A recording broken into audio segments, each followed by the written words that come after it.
for Kentucky Bourbon Hall of Fame induction ceremony and reception. We're thrilled again this year to be at Logsville Distillery to welcome our 22nd class of inductees. As you've heard me say many times before, the Kentucky Bourbon Hall of Fame is my favorite event of the year. It's the one time when we all get together and celebrate our successes, cheer bourbon heroes, and toast those who have gone by. It's like a family reunion every year. That unity, that spirit of collaboration and camaraderie is a hallmark of our industry and the foundation of everything we do at the Kentucky Distillers Association. So thank you all for your continued support and leadership, and most of all, thank you all for your friendship. Not only does it make our job easier at the KDA, as you hear me say a lot, you're all stronger by working together, so thank you. All right, it's when our next inductee called and said he would like me to actually introduce him, it was an honor, a true honor. An All-American golfer, Hawaii, General George Patton, Al Gore and the Allman Brothers, the Palmer House Hotel, and Peerless Distillery. Now, I'm not just throwing out a bunch of random words to get y'all's attention. Everything I mentioned ties together because of one person in this room, our next honoree, Roy M. Taylor, affectionately known by all of us as Corky. You'll go out to see Corky at Peerless and ask him about the stories behind all those people and places. And trust me, there are great stories about all those people and places. But today, he is rightfully welcome into the Kentucky Bourbon Hall of Fame, and I want to focus on two things. First, Corky, the generational bourbon legend, and second, Corky, the gentleman who inspires us all. Let's start with bourbon and Corky's work resurrecting Peerless Distillery. Originally founded by his great-grandfather, Henry Gregory, Peerless Distillery shut down during Prohibition. For a few generations, the distillery was just a story told at family reunions. But after a successful career in finance, Corky couldn't just sit on the beach in Sarasota. It seems the retirement was the one thing Corky was bad at. No, he decided to fulfill a lifelong dream and bring back Peerless. And as we all know, he did it well. Leaning on the traditions and drive for excellence that have been passed down in his family for generations, Corky dove in head first. We all know Corky has an impeccable business sense, but he was also humble enough to know that he had to go see the experts if he wanted to do bourbon right. So Corky turned to many of us in this room asking for advice, tips, and support, and he quickly proved that he belonged in our Kentucky bourbon family. Since seeing his son Carson reopen Peerless, it has won numerous global awards, helping elevate Kentucky bourbon as a category year after year. And folks, he is not done yet. They've expanded with a warehouse in Henry County and have many new award-winning brand discussions coming out. Dreams for the future of Kentucky bourbon under Corky Taylor's tutelage are endless. Now, let me talk about Corky as a person. And to do that, I've got to pay homage to Henderson, Kentucky. All right. There you go. If you're from Henderson, you know what this means. If you're not, I'll explain here in a minute. This is the 42420, the zip code of Henderson, Kentucky.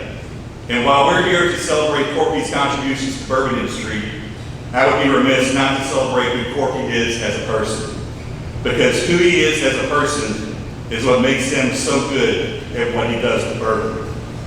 Corky and his family are from Henderson, Kentucky, a little river town in the cornfields and coal fields of western Kentucky, where my family also hails from. My dad used to have a saying, boy, if so-and-so says jump, you better ask how high. And these names may not mean much to y'all, but I'll tell you in Henderson, if Bill Deep says jump, you better say how high. If Walt Deere says jump, if Bill Latta says jump, you better say how high. But the name I heard the most, boy, if Corky Taylor says jump, you better say how high. Because to many of us, Corky Taylor was Henderson. He was an incredibly successful businessman, and his fingerprints were all over the city. You could go downtown and have lunch at Corkscrew's Deli, And then that night, you could go up to Taylor Junction up on 41 and have one of the best dates you'll ever have. From business in Henderson to his failed retirement in Sarasota to a thriving Kentucky bourbon business, Corky never changed who he was. He comes from a family that knows the benefits of hard work, and Corky set out to work even harder. He benefited from elders who poured into him and mentored him as he started a financial business, and he never stopped paying it forward. And perhaps most inspiring of all, triumph after triumph, Corky never got too big for those around him, making everyone he meets feel special. Take, for example, what his beloved team of Peerless wrote in a letter of support to go along with his Hall of Fame nomination. You are likely to not only see Corky at the distillery during any given visit, but you'll have a heartfelt conversation with him and leave as a new family member. Corky Taylor embodies the beauty of bourbon culture here in Kentucky.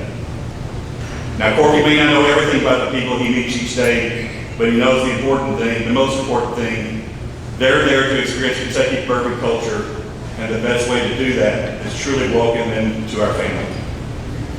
Well, Corky, we're incredibly blessed and thankful that you joined our Kentucky bourbon family, and now it's my honor to welcome you to the family of legends into the Kentucky Bourbon Hall of Fame.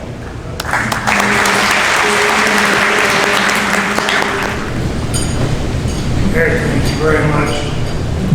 You said a lot of nice things and hopefully that come true. And Freddie, I promise I won't say anything about the Allman Brothers. Not a word.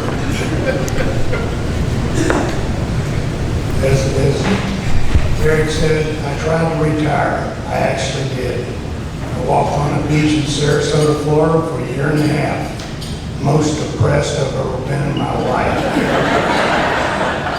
I was calling my son Carson about, he said 5 times a day. I thought it was only 1 or 2. He said, no, Dad, you call me 5 times a day.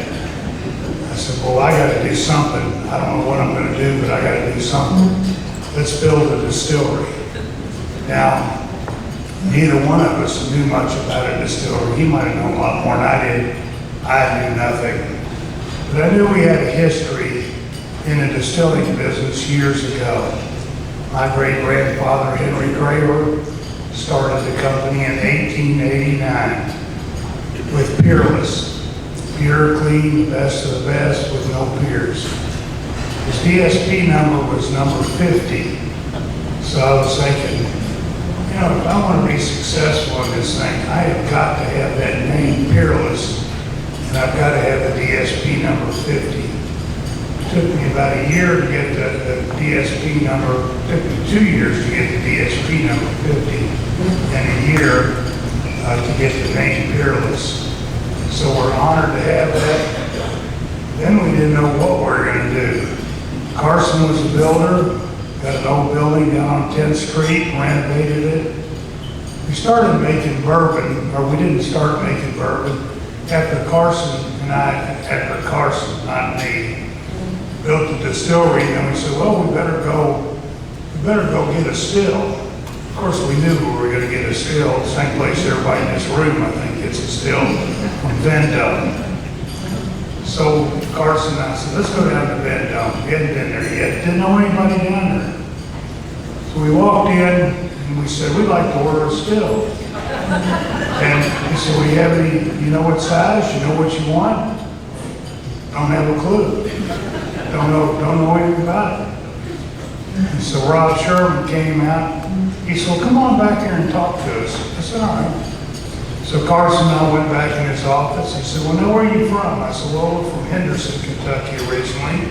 What name? I said, well, Henry Gregory was my great-grandfather. He said, wait a minute. He said, I'll be back in just a minute. So he walked out, got his father, his uncle, his cousin, his sister, and his other. There were 6 of them.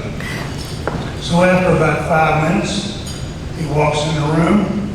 He says, you're not going to believe this, but it was your great-grandfather that helped put our great-grandfather in business. In 1917, my great-grandfather realized, or World War I came along, realized that he had to quit, he had to shut the distillery down, so he sold his equipment to United Distillery in Vancouver, British Columbia. And he had to get what he thought was the best welder of copper in this whole part of the country. So he got hold of Mr. Sherman. He says, I want you to bring your wife and kids to Henderson. I've got a home on Main Street.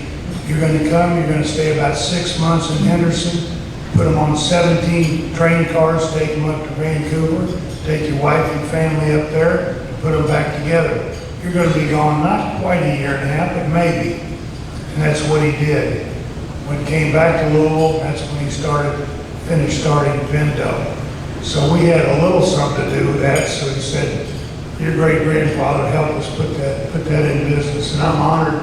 We're honored that we have a big picture of Vendo, Mr. Sherman, and 2 of his sons in our still room. So that didn't help me learn anything about making whiskey or bourbon. I said, well, now what do I need? He said, well, you need a still, fermentation tanks, doubler. I said, okay, whatever, let's get it. So we got it. We had a learning curve. One thing about the bourbon industry, unlike any business that I've ever been in, and I've been in a few, these are the best people that I've ever met. I don't care who I called, who I talked to about helping me to get into the bourbon industry. Everybody helped me. I had people coming from Bardstown, some retired distillers. They came over and spent a year with me, and they helped us get in business. So it was really kind of neat that you have a business. I was in the financial services business for about 25 years. I won't tell you a word about that, but they just say it's not like the distilling business. And it's amazing when I came to this today, how many people I know, and actually how many people I like are in this room. So, and Wally, by the way, you have a beautiful distillery here. I've really enjoyed it. So we've had some luck with our distillery. We've only been distilling now for 9 years. We made our first barrel of bourbon March the 4th of 15. So I thought in my mind it would be ready March 15th of 19. We didn't know if it was or not. But my father was never in the distilling business. So I wanted to honor my father. So we waited another 4 or 5 months for his birthday, and then we came out with our bourbon on his birthday. It's the best thing I've ever done. We skipped that generation. For those of you who've ever seen the movie Patton, the man who was right with General Patton in real life was my dad. I own General Patton's gun, and we get Army generals that come in there all the time. All they want to do is touch the gun. My dad owned it for 30 years. As of last Saturday, I've owned it for 49 years. My sons will own it, my grandsons will own it.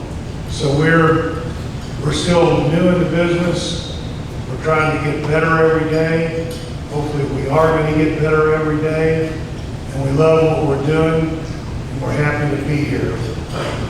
One thing I would like to ask my family, I introduce my family, my wife of 54 years. We don't have our kids together very much. I have 2 that live in California, and their spouses came in. Of course, Carson and his wife. My key employees that are here that I love, and my 3 best friends in the world are here. So we try to do it right. I follow the guideline. My father passed away 49 years ago Saturday. And the only time you could talk to him is after he had about 3 bourbon sodas on a Friday night. So I knew to go talk to him on a Friday night. And he said, you ever want to get in business for yourself? I was 25 years old. I said, man, I'd like to get in business for myself someday. And he said, well, there's only one word you've got to follow. And if you follow this, you're going to be successful. And that's respect. He said, you respect people, you talk to them, you look them in the eye, and you thank them for doing business with you. And I think I followed that. I know I followed it in the financial services business, and I really followed it in the bourbon industry. My father said, what you do is, whenever you go to work, I don't care how big you are or how small you are, you go in there and you talk to every, say hello to every employee who works with you. I don't care what they do, you say hello to them. And then everybody you do business with, you thank them, tell them how much you appreciate them coming into your distillery. And the same thing happens when I go to bars. Of course, I tip the bartender pretty darn good. You know, and I buy everybody at the bar a drink, that doesn't hurt anything, and we'll drink bourbon. But my favorite thing to do in the bourbon industry is I like to walk in liquor stores that have our product, pull a bottle off the shelf, sign it, Corky Taylor 4th, meaning a 4th generation. That's my way of thanking people for actually buying a bottle of Peerless. And we're trying to do it right, and I'll buy a few bottles while I'm in there for people that are looking at bourbon and don't know what they're looking at. So I try to do it right, I'm focused on it, and I really appreciate being here. Eric, there you are. Thank you, I'm honored to be here. Thank you for the KDA. Thank you for the 14 people that voted for me. I don't know who you are, but thank you. There you go, man.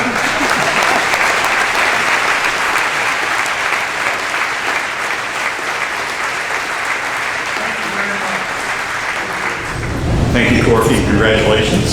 As you can see, I have a soft spot in my heart for Henderson.